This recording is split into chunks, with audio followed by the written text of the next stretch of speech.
오늘 첫 번째로 제가 생각하는 요리와 사회적 가치 그리고 협력은 어떤 건지 제 이야기를 시작해 보겠습니다.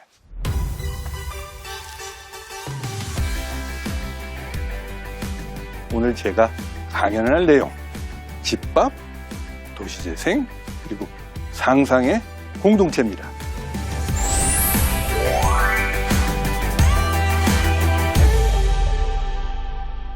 그런데 왜 협력을 이야기하는데 집밥이냐, 요리냐 생각할 수 있을 텐데요. 사실 요리와 협력이 뜬금없어 보이지만 그렇지 않습니다. 인간이 먹거리를 자연으로부터 구해서 나눠 먹는 큰 의미의 요리의 과정은 협력 없이는 불가능합니다. 지금부터 제 이야기를 들어보시면 분명 요리와 협력의 새로운 연결을 찾을 수 있을 겁니다. 코로나19 때문에 여행 간 지가 오래됐죠. 세계적인 역사 여행지로 알려진 세 곳의 사진이 지금 제 뒤에 있습니다.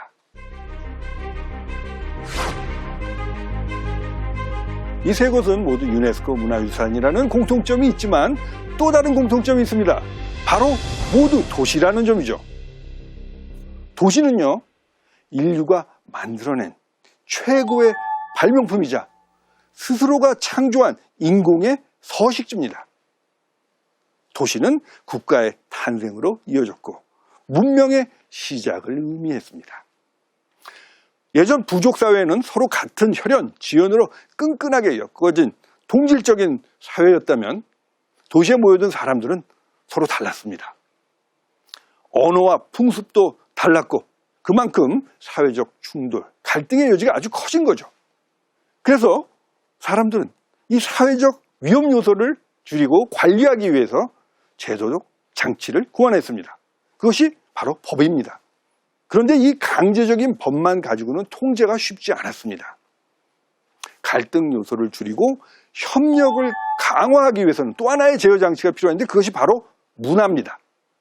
공통의 문자, 종교, 노래와 춤, 건축물, 의복 등을 함께 공유하고 향유하면서 도시인들은 밀접하게 협력하고 우리는 하나다라는 공동체 의식을 키울 수 있었습니다. 그리고 그것들 중에 정말 빠질 수 없는 문화 요소가 있었습니다. 그것은 바로 음식이었습니다.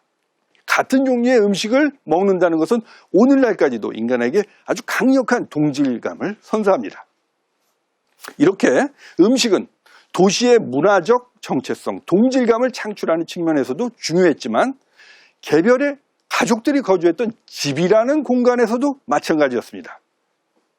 인간들이 모여서 불을 피우고 고기와 곡물을 조리하고 그릇에 담아서 나누어 먹는 요리와 식사의 과정이 벌어지는 곳이 바로 집입니다. 사실 인류는 지난 수십만 년 동안 집밥만 먹고 살았습니다. 그런데 도시라는 것이 생겨나면서 집밥 천하의 변화가 시작됩니다. 바로 식당의 탄생입니다.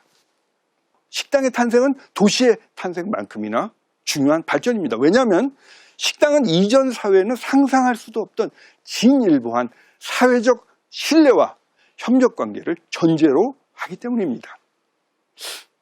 자, 생각해 보세요. 과거 집밥은 누가 만들었죠? 어머니, 할머니, 누나? 혈연 관계의 가족들 중에서도 가장 나를 잘 보살펴주고 사랑해주는 세상에서 가장 신뢰할 수 있는 이들이 만들었습니다. 그런데 식당이라는 환경, 식당이라는 새로운 제도, 집밥 인류에게 이런 외식이 일상화되는 과정, 그 역사적 과정은 인간 사회의 사회적 신뢰의 범위가 혈연 관계를 넘어가는 순간입니다. 식당이라는 새로운 제도를 통해서 밥의 공간이 집의 외연을 넘어선 겁니다.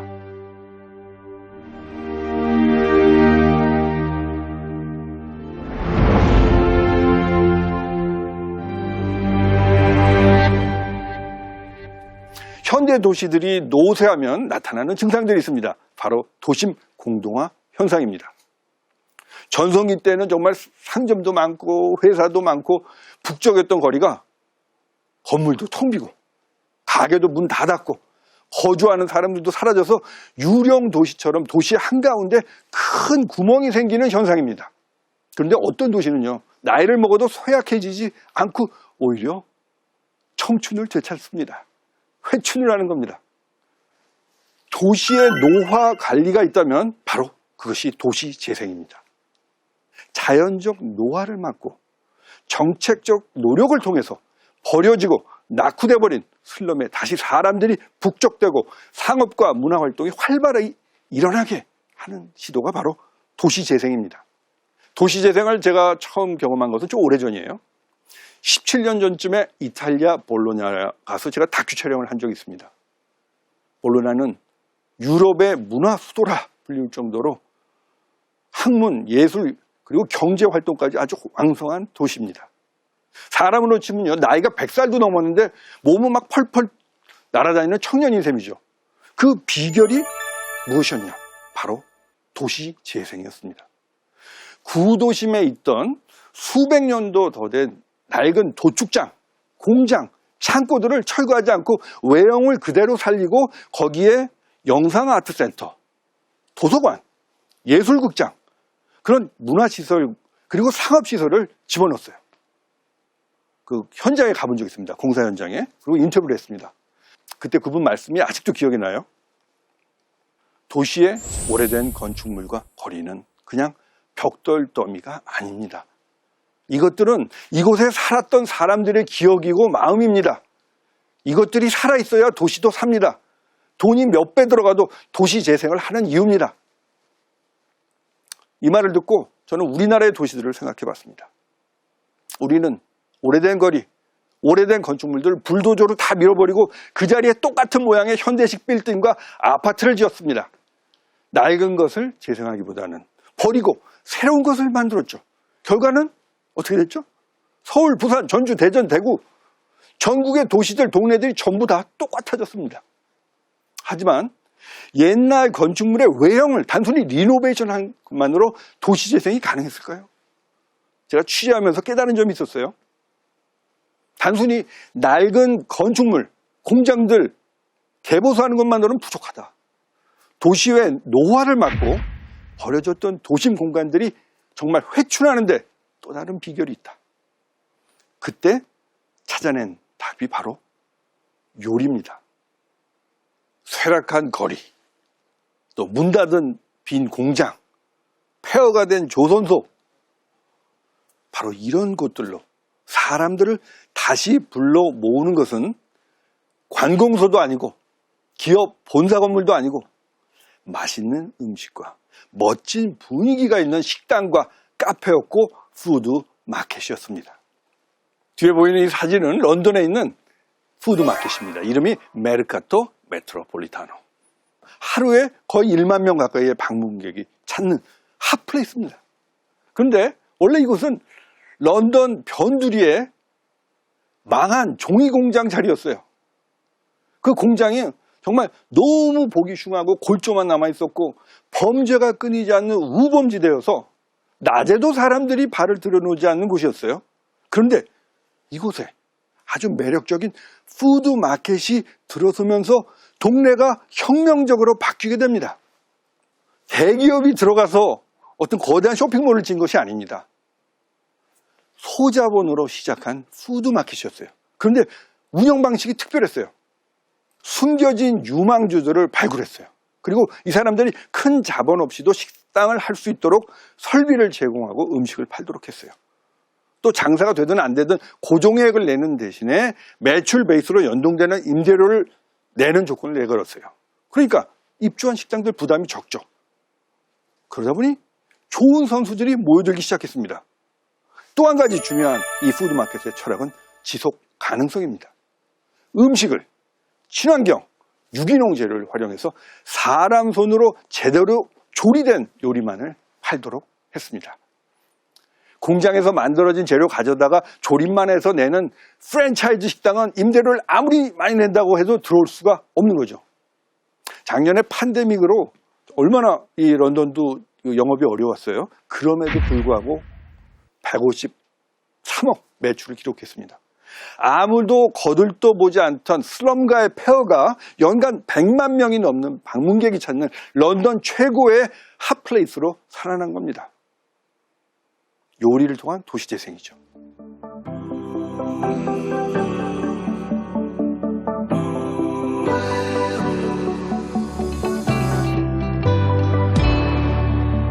일 년 반 전 서울의 회원동을 베이스로 제가 대표로 있는 KBS 미디어의 사내벤처 요리인류에서 요리를 통한 도시재생을 시작했습니다. 바로 회원동에 있는 동네 밥집들을 살리는 마을 도시락 프로젝트입니다. 회원동 근처에는 오래된 밥집들이 장사를 하고 계시는데 코로나19로 우선 해외 관광객, 중국 손님들이 많았는데 딱 끊겼어요. 그리고 근처에 사무실의 손님들도 재택근무하고 또 회식 금지하니까 손님이 그야말로 4분의 1 토막이 났습니다. 코로나19는 이분들에게 정말 직격탄이었습니다. 하루 80인분 팔던 집이 20인분도 못 파는 상황이 몇 달 동안 계속되니까 이제 집세도 못 내는 상황이 닥쳤죠. 자, 그래서 이분들과 함께 돌파구를 마련해보자. 그래서 시작한 것이 도시락입니다. 이분들 오랫동안 밥 장사했지만 배달이나 테이크아웃, 도시락 이런 건 시도해 본 적 없는 분들이 대부분이었어요.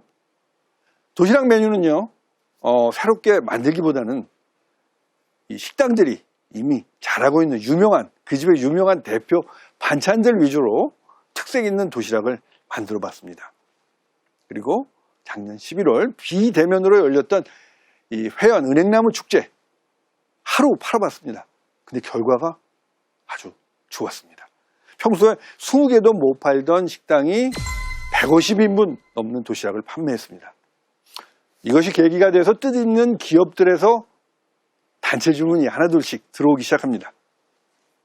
인근 명동성당의 노숙인들에게 회원동 밥집에서 만든 도시락을 공급해보자는 제안이었습니다.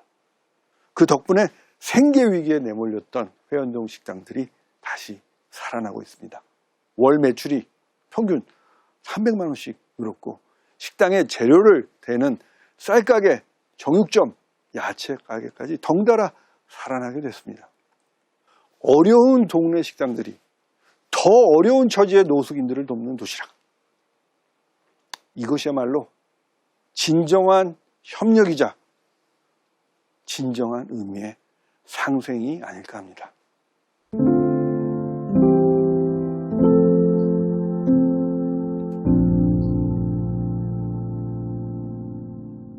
저는 도시재생은 단순히 오래된 건물을 재생하는 것이 아니라 그 안에 살고 있는 사람들의 관계, 그리고 일자리를 살리는 것, 일자리를 재생하는 것이 되어야 된다라는 생각을 합니다.